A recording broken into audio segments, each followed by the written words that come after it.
Olá a todos, sejam bem-vindos ao curso de Contextualização Histórica.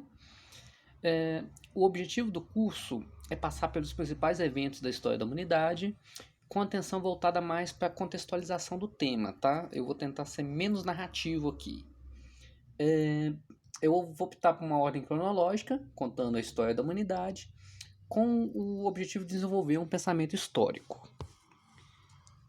Nessa primeira aula, a gente vai focar sobre uma definição teórica sobre o que é história, e depois a gente vai começar a contar a história das primeiras civilizações, começando pelo Egito Antigo. Como eu disse, eu pretendo fazer de ordem cronológica, né? A gente vai passar pelas primeiras civilizações da Antiguidade, depois Idade Média, Idade Contemporânea e tal. Vamos lá. O que é história? É chamado de história o conhecimento que estuda as ocorrências do passado. Como eu costumo dizer, aprender sobre o mundo ao longo do tempo. Se a matemática é a ciência que estuda o mundo de forma matemática, a física é a ciência que estuda o mundo de forma física, enfim, a biologia é a ciência que estuda o mundo de uma forma biológica, a matemática é estudar o mundo ao longo do tempo. As mudanças do mundo ao longo do tempo, qual foram os eventos que deram origem a outros eventos, tudo isso para responder por que o mundo é assim? Por que o mundo hoje é do jeito que é? Poderia ter sido diferente? E se um determinado evento no passado não fosse daquele jeito, como seria a humanidade hoje? São esse tipo de pensamentos, são esse tipo de indagações que formam um pensamento histórico. Para começar, onde termina a pré-história e começa a história? O que é pré-história e o que é história, né? Pré-história, como o nome já diz, pré-história, antes da história. Para responder isso, você tem que saber o seguinte: nós somos seres históricos, já que nossas ações e pensamentos mudam no tempo, à medida em que enfrentamos problemas não só de modo pessoal, como com uma experiência coletiva. É assim que produzimos a nós mesmos e a cultura a qual pertencemos. O que isso quer dizer? Nós somos seres históricos. Por quê? Porque o ser humano ele é o único animal que tem liberdade. Ele é o único animal que pode decidir coisas. Se um gato vê um rato na frente dele, ele não decide comer o rato. Ele segue o instinto dele que manda ele comer o rato e acabou. Ele não tem essa decisão. Não é uma questão que o gato decide se vai comer ou não. Já tem gato que não gosta tanto de rato, mas enfim, vocês vão entender a ideia. Não é uma questão de decisão, ele está seguindo um instinto. Um gato vegetariano seria muito estranho. Imagina um leão vegetariano, então. Um leão que só come rabanete. Os animais, eles não têm decisões. Eles não decidem, eles seguem o instinto. O ser humano é o único animal que é diferente. Ele tem liberdade. Ele pode decidir fazer ou não fazer. E segundo, quando ele decide, ele pode errar. E errando, ele pode aprender com o erro. E não cometer aquele erro de novo. É isso que faz do ser humano um ser histórico. Ele pode mudar, ele pode decidir, e ele pode errar e aprender com o erro. Essa imagem que está aí, ela é um meme mais ou menos famoso na internet, não sei quem aí já viu, mas ela brinca com... Ela serve muito para representar essa ideia. Imagina, um homem das cavernas lá, ele vai lá e come uma fruta que é venenosa e morre. O outro homem das cavernas olha para aquilo, beleza, essa fruta que é venenosa, não pode comer. Isso que faz a gente ser um ser histórico, a gente pode aprender com os erros do passado. Esse meme, ele representa muito bem essa ideia. Nós podemos aprender com o erro do passado. Nós podemos anotar um erro do passado e fazer diferente. Nós não somos presos ao instinto como é o gato. O gato também ele não aprende com o erro do passado também não, tá, gente? No máximo ele tem medo de apanhar, se ele apanhar uma vez. Mas ele não faz essa mesma coisa que o ser humano faz. Para delimitar aquele limite entre pré-história e história, a invenção da escrita. Passar as informações ao longo do tempo, ela é fundamental para que a gente seja um ser histórico, para que a gente possa aprender com o passado. É claro que antes da invenção da escrita, tinha, claro, a via oral, né? Se escutava os mais velhos, sempre se contava uma história e tal, que tinha um certo sentido, que tinha uma certa explicação, que tinha um certo ensinamento. Mas a escrita revoluciona isso porque você passa uma mensagem que vai muito mais além do tempo. O conhecimento agora ele não morre mais com o indivíduo. Quando você pega um livro para ler, por exemplo, você está lendo o conhecimento de alguém que morreu há 200 anos, há 500 anos. A Bíblia tem 2.000, 3.000 anos. Ou seja, a invenção da escrita ela tem essa importância fundamental na humanidade. Você pode aprender com o passado muito distante, não só com a geração anterior sua. Você pode aprender com pessoas que viveram há 2.000 anos, há 3.000 anos, há 200 anos. Por isso a invenção da escrita é tão importante para a história. E é ela quem determina o que é pré-história e o que é história. Por quê? Porque antes da escrita, assim, para a ciência tentar descobrir coisas que aconteceram antes da escrita, ela vai precisar de um método muito mais científico, ela vai precisar analisar outras coisas. A história, ela trabalha muito mais com a escrita nesse sentido. Você pode desvendar lá uma tumba egípcia lá e pegar escritos, hoje já pode traduzir algumas vezes, nem sempre, é claro, né? Mas a escrita ela tem esse poder. A invenção da escrita, para a gente poder situar aí, ela é de mais ou menos 3.500 a.C., tá? Mais ou menos 3.500 a.C. a gente já tem um começo de uma escrita. É claro que nada a ver com a escrita de hoje. No caso dos egípcios, por exemplo, aqueles pictogramas, né? Na Mesopotâmia tinha escrita cuneiforme, regras ortográficas totalmente pobres e totalmente diferentes das de hoje. Mas esse é o começo da escrita. É o começo dessa capacidade humana de passar uma informação ao longo dos anos. Outras coisas que vão colocar, ou que vão mudar completamente o destino da espécie humana é a descoberta da agricultura. A descoberta da agricultura ela é bem mais velha que a descoberta da escrita, tá? Ela é de 10.000, 7.000 anos antes. Mas ela tem uma função, a descoberta da agricultura ela tem uma função para a história da humanidade que é fundamental, que é incrível. Imagina, você poder, em vez de antes da agricultura, nós éramos caçadores e coletores. A gente tinha que sair por aí procurando o alimento. A ideia de que você pode pegar uma semente, enfiar ela na terra, regar e esperar que daqui a tanto tempo vai nascer um fruto daquela semente, isso revolucionou a humanidade. Parece simples pra gente, mas isso revolucionou a humanidade. Porque agora você não precisa mais correr riscos. Você não precisa sair mais por aí. É só você ter um certo planejamento. Opa, eu vou plantar isso aqui, enquanto isso aqui cresce eu vou plantar isso aqui, enquanto isso aqui cresce eu vou plantar isso aqui. Isso é o domínio da agricultura. A gente começa isso mais ou menos 10.000, 7.000 anos antes de Cristo. O primeiro lugar do mundo que vai aparecer a agricultura é ali na Crescente Fértil, que a gente vai falar mais pra frente.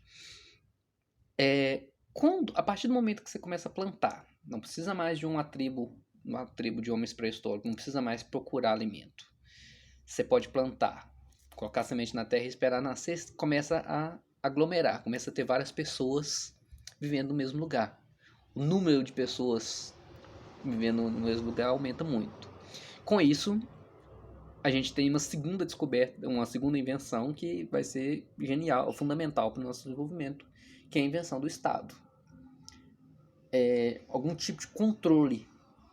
Alguém que vai mandar, alguém que vai decidir, nós vamos plantar isso, nós vamos plantar aquilo. Alguém que vai ficar só por conta de mandar.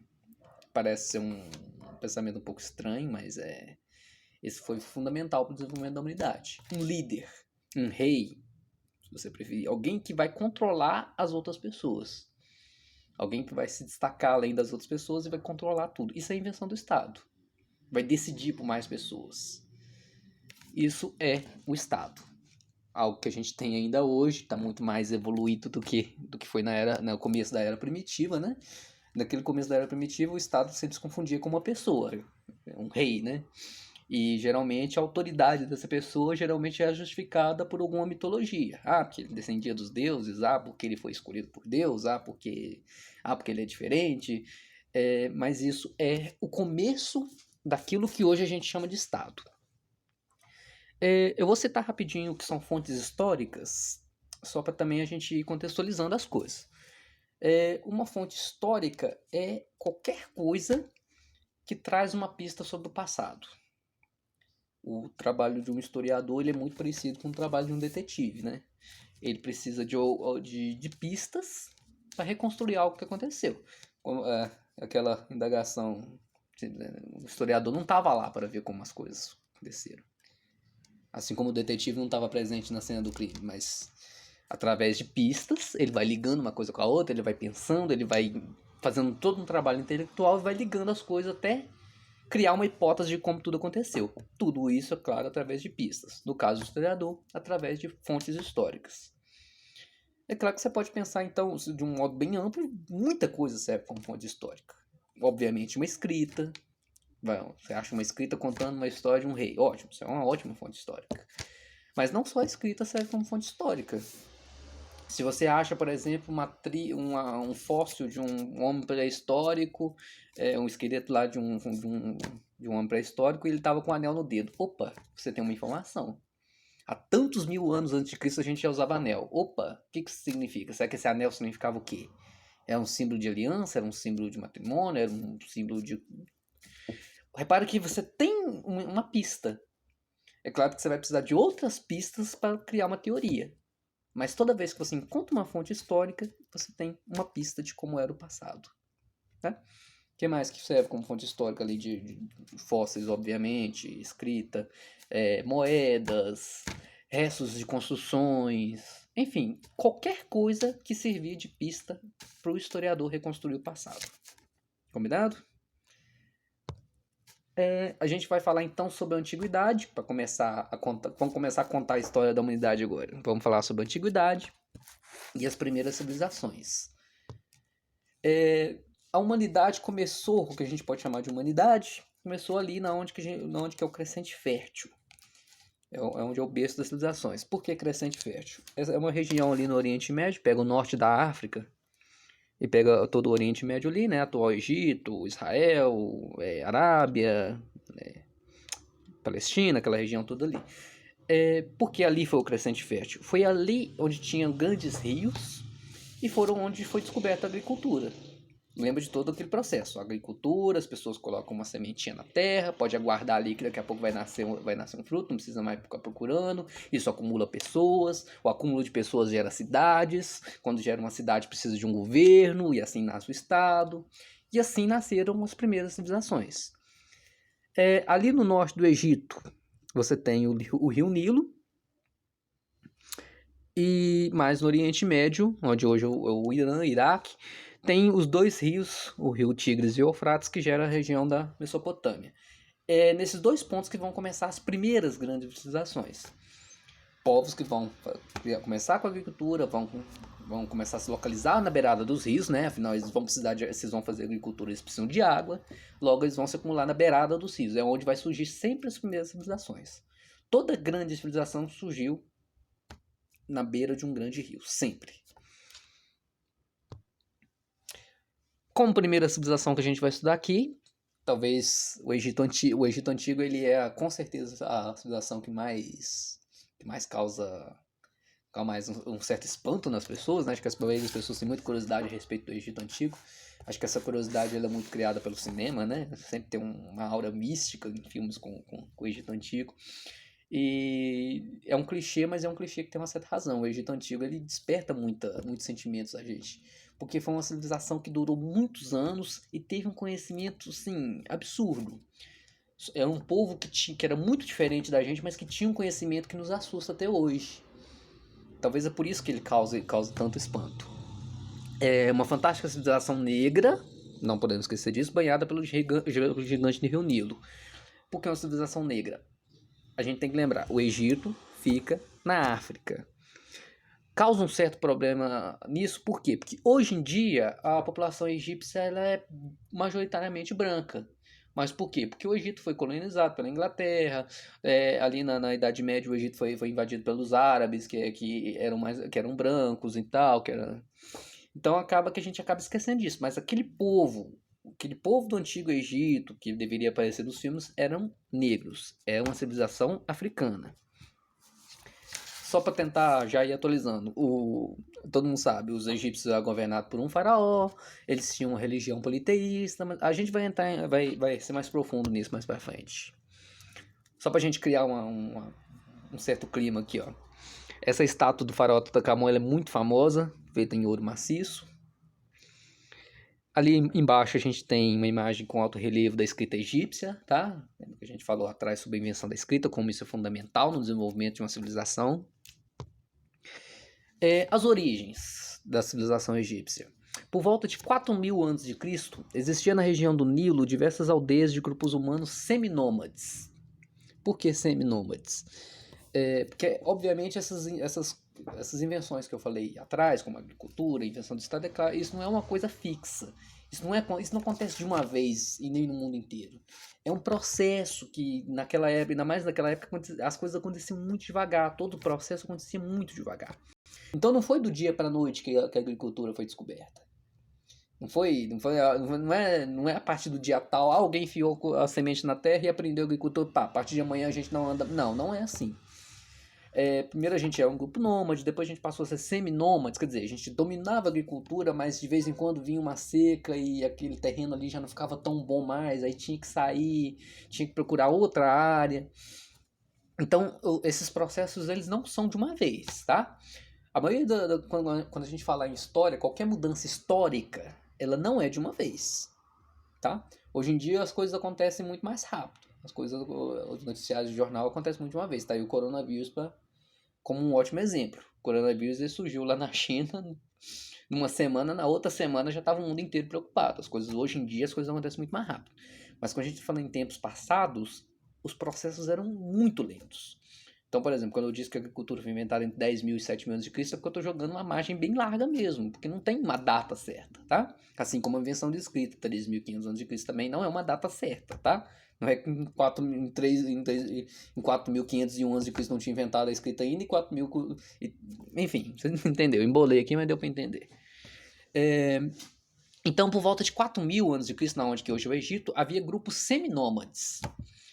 Tribos, pequenas tribos, cada tribo ali com 100, 200 pessoas, que era liderado por um rei, que não é exatamente um rei ainda, mas tinha um líder, com certeza. Geralmente o líder era o cara mais forte que aguentava bater nos outros, por isso que ele era líder. Enfim, era aquela coisa muito tribal. Em 3.200 a.C., essas aldeias foram unificadas militarmente por Menés, o primeiro faraó.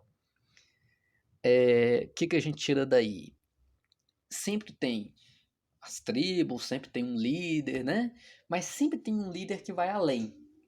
Ele consegue dominar mais pessoas. Daí a pouco percebeu-se que o líder sozinho, só ele ser forte não bastava, ele precisava ter uma justificativa para a liderança dele. Geralmente contava-se uma história de que ele era descendente dos deuses ou que ele era escolhido por Deus, né? E ele geralmente criava um exército para proteger ele. Um homem só contra milhares já não. Só ele ser forte não adianta. Então precisava criar uma estrutura, que no caso é o Estado, né? Para suportar aquela pirâmide social. Um homem mandando em milhares de outros. Então, o primeiro homem, basicamente, a ser conhecido por fazer isso, pelo menos em nome, né, é Menés. Ele foi o primeiro faraó. É claro que a gente tem muito pouca fonte histórica sobre Menés. Não tem muita ideia sobre o significado do nome dele, se Menés é o nome dele mesmo, se Menés era o nome que ele escolhia para ele, se Menés significava líder. Enfim, mas o nome Menés ele é o primeiro a ser citado como um grande guerreiro a lutar contra várias outras tribos e uni-las sob um único estado. Ou seja, aí começa a formação de um estado grande. Então, em 3.200, Menés unificou as tribos ao redor do Nilo e criou um império. Ele virou o primeiro faraó. A história egípcia é muito extensa e passou por diversos períodos conturbados, como guerras civis, golpes de Estado, crises econômicas, invasões estrangeiras. E como eu disse no início do vídeo, não vai ser essa o meu objetivo aqui, tá? Não é criar uma história narrativa. É muito bom, é muito interessante a gente ouvir a história de uma forma narrativa, mas o meu objetivo aqui é contextualizar o tema, tá? Não é criar uma história narrativa. A gente poderia, por exemplo, contar a história do Menés, como ele unificou as tribos, quem veio depois do Menés, o que aconteceu 200 anos depois, houve uma guerra civil e o Império Egípcio dividiu em dois, e aconteceu, ficou... Eu não vou aprofundar nessas coisas, não que elas não sejam importantes ou não que elas não sejam interessantes. O objetivo do curso é contextualizar, tá? Vamos falar um pouquinho sobre a religião egípcia. Tá aí uma figura representando os deuses egípcios. Quando a gente vai falar em temas passados, a gente tem que tomar cuidado com uma coisa que a gente chama história de anacronismo. O que é anacronismo? Anacronismo é você dar a uma característica do passado um conceito que na verdade é do presente. Não sei se ficou claro. É você pensar algo do passado da mesma maneira que você pensa no presente. Isso não funciona em história. Por exemplo, quando a gente fala em religião egípcia. Quando a gente fala aqui em religião egípcia, esses são os deuses egípcios. Mas a palavra deuses, que o jeito que os egípcios antigos entendiam, não é a mesma forma que alguém do século XXI entende como a palavra Deus. Tá bom? Isso tem que ficar claro. Isso que é anacronismo, esse que é o maior pecado da história. É você querer dar um conceito antigo, querer dar um conceito moderno para uma coisa que é antiga. Tá? É a mesma coisa a questão da religião. Os egípcios não tinham a religião deles. Mas a palavra religião é a palavra que a gente usa para tentar definir aquilo que os egípcios sentiam. É a palavra mais próxima que a gente consegue dizer. Mas não é o mesmo conceito de religião que a gente tem hoje. Tá? O exemplo dos deuses, por exemplo, o conceito que a gente tem de Deus hoje não é o mesmo conceito que um egípcio tinha do deus Ísis, do Osíris, do Seth, do Neftis.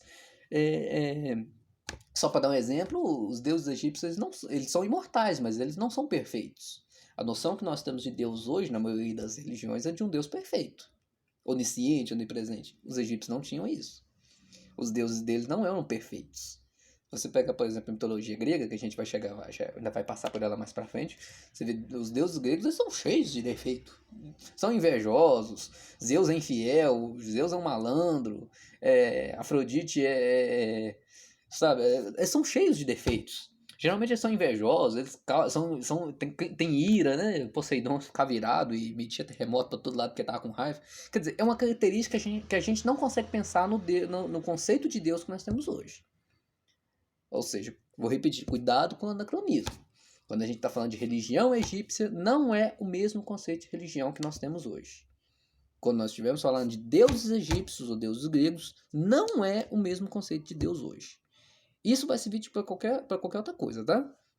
Não é o mesmo conceito. Até mesmo quando a gente vai falando, por exemplo, de Estado. O conceito que eles tinham de Estado não é o mesmo conceito que nós temos hoje. A gente usa a palavra porque nosso vocabulário é bem limitado e é difícil para nós entendermos o que aquele povo sentia. Ritual, por exemplo, os egípcios antigos, eles tinham diversos rituais que serviam para diversas coisas. Mas a palavra ritual não serve para descrever o que eles queriam com aquilo.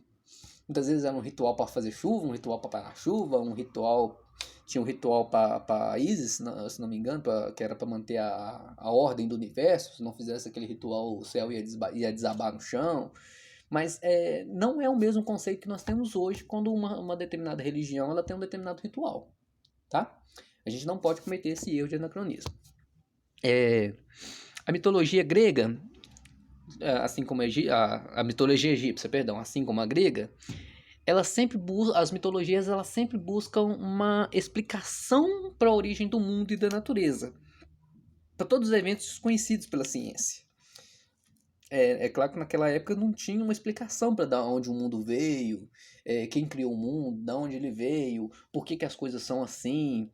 Então muitas vezes criava-se mitologias, ou seja, histórias que envolviam os deuses, e assim explicava como era o mundo. A mitologia é isso, é uma história para explicar como é o mundo. A gente costuma dizer que a mitologia vem antes da filosofia por causa disso. É uma explicação para o mundo de uma forma mitológica, em uma forma de história, sempre passando pelos deuses e tal. Esses deuses egípcios sempre têm a aparência antropomórfica, quer dizer que eles são sempre metade homem, metade animal. Por exemplo, um tem a cabeça de chacal, cada um tem a gente não vai aprofundar nisso não, mas cada um tem geralmente são uma mistura de homem com animal. Cada um também sempre representa um aspecto da natureza, tá? Sempre vai ter se não me engano, no caso da mitologia egípcia, é o Osíris, né? Que é o rei dos deuses, ele que é tipo o líder dos outros deuses. Mas sempre tem um deus que representa a feminilidade, por exemplo, que é o caso da Ísis. tem um Deus que representa a fertilidade, tem um Deus que representa a ordem do universo, tem um Deus que é o Deus da água, tem um Deus que é o Deus do rio, é o Deus que deu o rio de presente para a humanidade. São sempre deuses que eles têm características diferentes, cada um representando um aspecto importante da natureza ou importante para a vida daquela comunidade. Outra coisa que é importante a gente lembrar também é que eles acreditavam no faraó como Deus encarnado. Aquilo que eu falei antes, né? Você precisa quando você cria um estado, você cria um líder, você precisa de uma justificativa do porquê que aquele cara é o líder. Você precisa de uma coisa para as outras pessoas respeitarem. E geralmente a ideia é essa, é dizer que o rei, o líder, ele é um descendente divino, como era o caso do faraó. O faraó ele é um deus encarnado, sabe? Os deuses mandaram um deus para a terra para ficar lá sentado no trono e governar. É por isso que você tem que obedecer ao faraó. É por isso que tudo que o rei ou o faraó dizer é lei. Porque ele é um representante dos deuses. A cultura e sociedade egípcia. Aí tem imagem da construção das pirâmides, né? Acho que a construção das pirâmides é a coisa que mais fascina no Egito Antigo, né? Toda vez que a gente fala de Egito, a gente lembra das pirâmides que estão lá até hoje. São construções realmente muito, muito imponentes, né? É difícil a gente olhar para aquilo e imaginar o trabalho de milhares de pessoas para construir aquilo. É grandioso. A composição social do Egito Antigo. Como disse, toda vez que você tem Estado, você tem uma composição social. Você tem pessoas que mandam e pessoas que obedecem. E sempre isso é uma forma de pirâmide. Sempre tem um que tem uma classe, começa a criar classes sociais, né? Tem uma classe social que vale mais do que a outra. Para representar a classe social do Egito, na pirâmide aí, obviamente na ponta fica o faraó, é ele que manda em tudo e em todos. Abaixo do faraó tem os nobres e sacerdotes. Nobres geralmente são aqueles ricos, geralmente são os líderes, grandes líderes de determinadas regiões, tá? No Egito também tinha isso, é como se fossem governadores de estado, de regiões, né? E os sacerdotes são os representantes da religião. São o pessoal que sabe fazer os rituais lá, né? O ritual da chuva, o ritual para isso, o ritual daquilo. São os líderes, é como se fossem os líderes religiosos de hoje, tá? São os sacerdotes. São eles que controlam a vida espiritual das pessoas. Abaixo dos sacerdotes tem os soldados. Abaixo dos soldados tem os escribas, que é outro grupo muito importante na história egípcia, tá? Os escribas são os escritores, são aqueles pessoal especialista em escrever. São eles quem são... É a função deles escrever as coisas, escrever, por exemplo, uma ordem do faraó, escrever, por exemplo, um conselho qualquer, uma história. Na tumba do faraó sempre tem uma espécie de biografia dele. É sempre a função do escriba escrever. Só para você ver como é que essa função de escrita ela é tão importante nessas primeiras civilizações. Ela é uma classe social. Havia uma classe social só para os escritas, só para as pessoas especialistas em escreverem. Pra você ver como é que eles eram respeitados. Abaixo dos escribas tem os comerciantes, abaixo dos comerciantes os artesãos, né? Aquelas pessoas que fazem aquelas manufaturas, né? Que sabem fazer um cestinho, alguma coisinha. É isso que gera, que move a economia, que movia a economia no Egito Antigo. Abaixo disso, aí na parte mais larga da pirâmide, é sempre assim, o formato de pirâmide ele é perfeito para representar por causa disso, porque quanto mais lá em cima, menos pessoas haviam. O faraó era uma pessoa só, sacerdotes geralmente eram poucas pessoas, mas camponeses, escravos sempre eram a maior parte da população. No caso, a maior parte da população aí, como camponeses, né, que eram os responsáveis pela agricultura, por plantar, por alimentar toda aquela classe social acima. Aí que tem a questão dos impostos, né? A classe camponesa planta, mas ela tem que pagar um determinado imposto lá para o faraó, para os nobres. A maior parte sempre não vai para ela. É a questão dos impostos. Abaixo dos camponeses ainda tinha os escravos ainda. Fazia uma parte mais baixa ainda da pirâmide, né? Era escravo mesmo. De novo, para não cometer o erro de anacronismo. Nem sempre a palavra escravo ela tem o mesmo conceito, por exemplo, no Egito Antigo, como teria no mundo de hoje. Por exemplo, quando a gente fala de escravo, geralmente a gente lembra de escravos daqui do Brasil no século XIX, né? No século XIX, XX, no século XVIII, XIX, por exemplo. Aquele escravo que era negro, que apanhava, que morava na senzala. Nem sempre, na antiguidade, por exemplo, o conceito de escravo é igual, tá, gente? Esses escravos, por exemplo, muitas vezes, há muitos relatos, por exemplo, de que esses escravos eles recebiam um salário, ou muitas vezes ele era escravo simplesmente porque ele era um estrangeiro e foi capturado em guerra, ou ele era escravo por causa de uma dívida, ou ele era escravo por um determinado tempo. Você vai ver muito, se você for estudar diversas outras civilizações, você vai ver muitos exemplos assim. Às vezes a pessoa ela é escravo durante 6 meses do ano. Ele é escravo só durante o inverno, por exemplo. Durante o inverno ele era um escravo do Estado.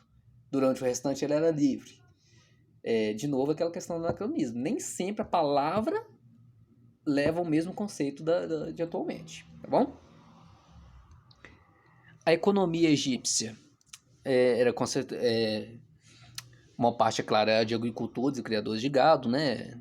A economia mais básica possível. Os egípcios eles construíam canais de irrigação, barragem, grandes reservatórios, abastecendo de regiões distantes. Os egípcios eles foram geniais nessa ideia, tá? Eles criavam canais ao redor do Nilo que levava a água para longe do Nilo.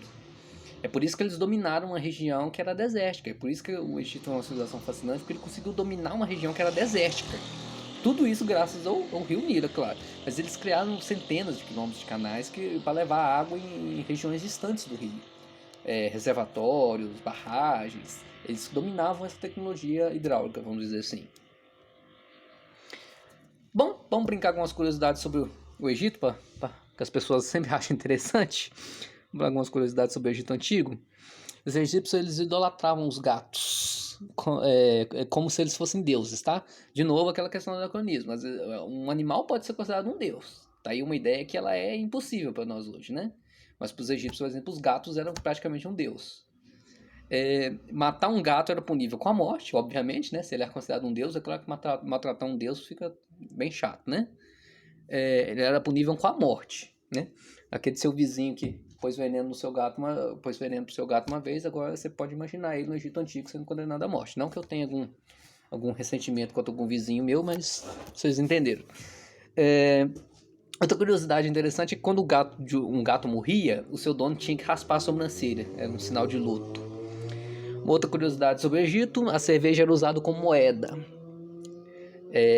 O comércio a cerveja era usada como moeda. Você trocava por cerveja, trocava trabalho por cerveja, trocava outras mercadorias de cerveja. A cerveja servia como troca. Você vê como que a cerveja recebia mais atenção naquela época do que hoje. Outra curiosidade é licença menstruação. Outro dia esse site de curiosidades estava contando isso e as pessoas estavam impressionadas com essa ideia. Licença menstruação. Quando alguém trabalhava para alguém, tinha um funcionário do Estado e a esposa ficasse menstruada, ele tinha o direito de faltar naquele dia. Olha só que interessante. Imagina isso no mundo de hoje. Vamos falar uma coisa nojenta: fezes de crocodilo usado como anticoncepcional. Bom, obviamente não tinha camisinha naquela época, então qualquer coisa que servisse para evitar gravidez era um método anticoncepcional. Aí eles tinha a brilhante ideia de usar fezes de crocodilo. Deve ser muito, muito higiênico, né? Provavelmente se você tiver uma infecção, você não tem filho. Essa deve ser a lógica. Para finalizar o vídeo, eu vou deixar algumas sugestões de filmes. O filme A Múmia, de 2002, ele se passa no Egito Antigo. 2002 não, perdão, de 99. Aquele filme com Brendan Fraser, acho que todo mundo já viu, mas quem não viu, tá aí a sugestão. É um filme muito bom, um filme de aventura. Ele conta muito bem a história do Egito. Se você é fascinado por Egito, se você gosta de Egito, você vai gostar desse filme. Um filme mais recente agora também, que você pode ver também, Deuses do Egito. Ele é mais focado na mitologia mesmo dos deuses egípcios, tá? Que é uma sugestão de jogo, Assassin's Creed Origins. É um jogo que também se passa no Egito Antigo, tá bom? Tá aí algumas sugestões para você se enturmar com a ideia do Egito Antigo. Gente, qualquer dúvida, coloca nos comentários ou manda no meu WhatsApp, tá? Eu vou tentar fazer outros vídeos depois só para tirar dúvidas, tá? Às vezes eu acho que talvez eu fale muito correndo, talvez eu fico meio perdido aqui no tempo da aula. É até bom que essa primeira aula serviu muito com experiência. Qualquer sugestão, qualquer reclamação também, gente, pode mandar para mim também. Eu quero que vocês me ajudem, tá? Pode falar à vontade, o que vocês acharem que eu devo fazer. Qualquer sugestão que vocês tiverem, pode mandar. Pode deixar nos comentários, pode mandar no meu WhatsApp, não tem problema, tá bom? Então tá bom. Espero que vocês tenham gostado. Espero que vocês tenham paciência para me acompanhar nas outras aulas. E muito obrigado, até a próxima.